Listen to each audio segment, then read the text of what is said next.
Ինչպես էր ստացվում, որ ձեր ղեկավարման շրջանում ենթականներում ինչ-որ վնասներ եք լինում, շատ արագ վերականգնվում են ու անցնում իրենց բնականոն աշխատանքին ու սենց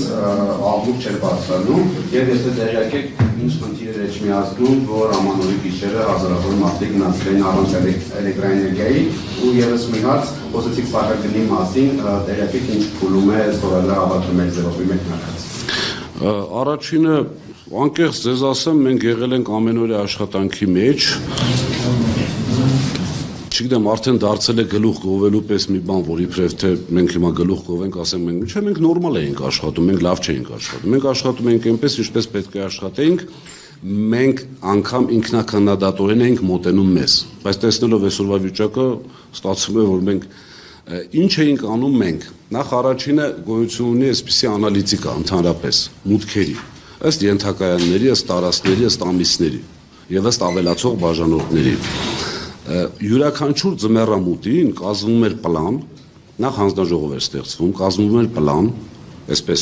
ձմեռվան նախապատրաստական աշխատանքների։ Եվ այդ թիրախային տեղերում կատարվում էին կանխարգելման, վերանորոգման, հիմնանորոգման աշխատանքներ, որպեսզի այդ, որ ասում են, բեռը շատացել է, այսինքն հոսանքի ծախսը շատացել է, որի արդյունքում դա ամեն տարի եղել է, բնական պրոցես է, պետք է ընդհանրապես դա ճիշտ կարողանալ կառավարել, հիմա չեն կարողացել կառավարեն, նորից գնում ենք նախկին ներկա այդ թեմայի մեջ, որտեղ իրենք, համենայն դեպս որոշակի ժամանակ դա անցել է, բայց հիմա չի անցնում իմ կարծիքով, մեր պարագայում ընդհանրապես չի աշխատում այդ։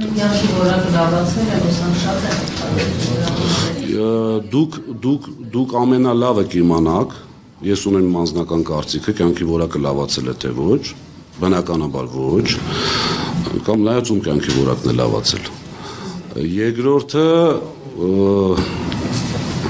հոսանքի բեռի ավելացումը ընդհանրապես ինքը դինամիկ պրոցես է, անգամ մենք բաժանորդներով նայում ենք, բաժանորդների ավելացումը ենթադրում է բեռի ավելացում։ Չէ, այսինքն այսքան շենքեր են սարքվում, բնակարաններ, բիզնես որոշակի բացվում են, շատերը նաև փակվում են, բայց ընդհանուր առմամբ ամբողջ աշխարհում իմիջիայլոց այդպես տենդենս կա աճի։ Հիմա դու այդ աճի տենդենսին չես պատրաստվել, մեզ մեղադրում են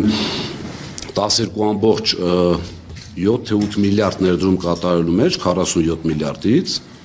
իբրև թե առանց նշելու, որ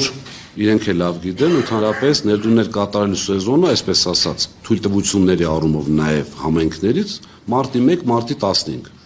Այսինքն ձմեռային այս պիկ ժամանակ աշխատանքներ չի թույլատրվում կատարելու։ Վերջին հաշվով մենք պետք է ստանանք շինթույլտվությունը, չէ՞, համայնքներից, որպեսզի կարողանանք այդ աշխատանքները կատարել։ Հիմա եթե ենթադրենք մենք մարտի 1-ից սկսել ենք, իրենք հաշվում են մարտից հունիս։ Իսկ ամենալավ աշխատանքները կատարելու ժամանակը հունիս, հուլիս, օգոստոս, սեպտեմբեր, հոկտեմբեր, նաև նոյեմբեր, որտեղ դեկտեմբերի 1-ից մարտի 1 է։ Այդ իրենց կառավարման ժամանակ եւ անգամ չեն կարողացել վերջացնել մեր կողմից սկսված այդ ներդրումային աշխատանքները, որովհետեւ իրենք գնահատում են, ընդունենք 47 միլիարդի ներդրումային ծրագիր պետք է սկսես, սկսում ես մի քանի ուղղություններով, չէ՞, իրենք գնահատել են այդ պահին կատարվածի գումարը։ Եթե բնականաբար մերը լիներ, մենք ավարտելու էինք այդ ծրագիրը եւ լինելու էր